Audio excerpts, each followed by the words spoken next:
And as we know, United has been linked to Fernandes.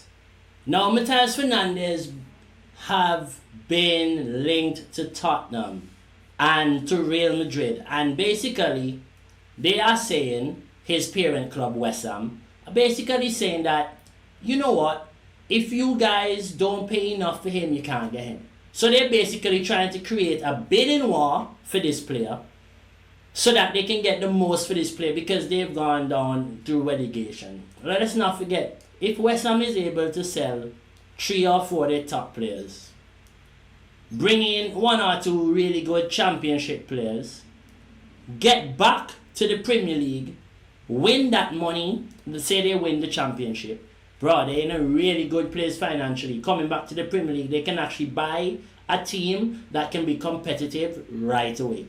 And that is what I feel like they're trying to do. They're trying to do that Nottingham Forest kind of way of going about this transfer window where when you go down, you take the chance, you sell a few of your top players, buy back quality enough to bring you straight back in, and then become competitive. They're going to do something like Sunderland this season. When they come back in the Premier League, buy really good Premier League and really good players, get a squad good enough to go and allow you to go and qualify or have a chance to qualify for Europe. And that is an amazing thing to see. And I'm very happy for West Ham in the way they're going about this transfer. I can't be bad-minded. I am disappointed because I would like to get Fernandes, and I would have really liked to get Fernandes. You know, this is one of the players I identified nearly a year ago when he was at Southampton, and I said, this guy is quality. And everyone said, boy, who this man? And look at him now. One of the most wanted midfielders in the world. And that is the key to this all. A lot of times we go about not looking at the small things players do that hit the cognitive or make our minds think differently about this player. You know, and when we look at the eye test, when we look at the quality of Fernandes, every game he got better, every game he improved, every game he was solid, every game for Southampton he tried to be available, and all these things made me realize he was the player United needed before this whole thing happened. Then again, when you look at it, all the year come around, goes to West Ham, has a really good season, and now we want him. You know, we should have really went after players like this, like Alex Scott last season.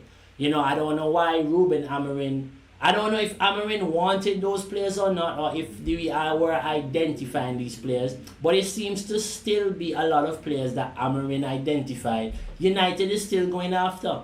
Now, what does that mean? Does that mean that Amorim eye test or his the way he scouts or goes about helping the technicality of the team to scout players, is it in the best interest of the club? Was that the best of Amorim?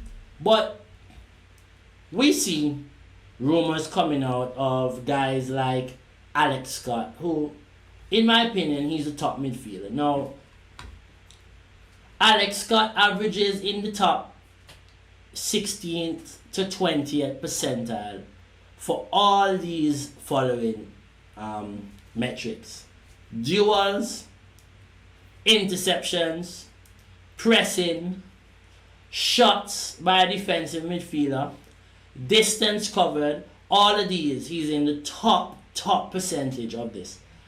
And these are the type of players I see United trying to go after. Now here we have an article in Yahoo Sports talking, saying that Manchester United and Arsenal are tracking Alex Scott.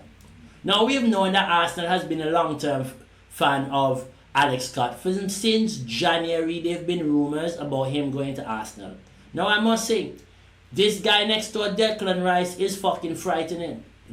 Like, we can't hide the fact that those are really top 2 English midfield players. And also, this is something that's very important for me, why I feel Manchester United should be careful with this guy, but still go after this guy. Why? He's English, which means over the next 5 to 10 years, once he's up to par, he can play at Manchester United. Even if we sell him in a couple of years, he still have some resale value, especially if we get him for like the 44 to 50 million region with add-ons. right? So if we can get him for that price, if we can go about this transfer the right way, I do see the positives of it. I do see the reasons why we're going after midfielders of this sort of archetype. We have Mason Mount, we have Meno, we have Bruno, who technically they are sound. But we don't have engines, which is why Edison, Fernandes, Scott, and also another player here that we're being rumored to is this guy right here. Aurelio Tchouameni. Now, he's not playing much for France at the moment. And a lot of people are saying, but how is he not playing for France? He's not playing much for Real Madrid. What is going on? Why is Manchester United still going after Aurelio Tchouameni? The reason why we're going after this guy, because his trajectory over the next couple of years is elite. Let's not forget he struggled for a little bit to get into Real Madrid team in the beginning of his career, solidified himself to the point where they were willing to sell Casemiro, won the Champions League being a very important player in that run, played really good games for France, has a good passing range, technically sound, really good in communication, can play centre back, can play centre defensive midfield, can even play at the 8 sometimes if necessary. Progresses the ball well, safe on the ball, really good, height wise. He has a lot of attributes, like I would say a Scott McTominay type, right? But a technically like a better than a Casemiro. Give me an Ander Herrera type technically. So you're getting a Paul Pogba prototype, because he does have a few things he does like Paul Pogba. The long passes, his charisma, the way he gets on the ball. You can tell who his idol is. But then now when you look at the smaller things he does, like how he links play, how he wins the ball back, how he covers space. A lot of things about this guy reminds me one of Ander Herrera, i.e. with a Paul Pogba type of prototype about him. But this article is reading coming out of the Daily Beirut saying that nonetheless, Camavinga remains on the contract until 2029. It says that Real Madrid is preparing significant change to the squad, with some players expected to face the consequences.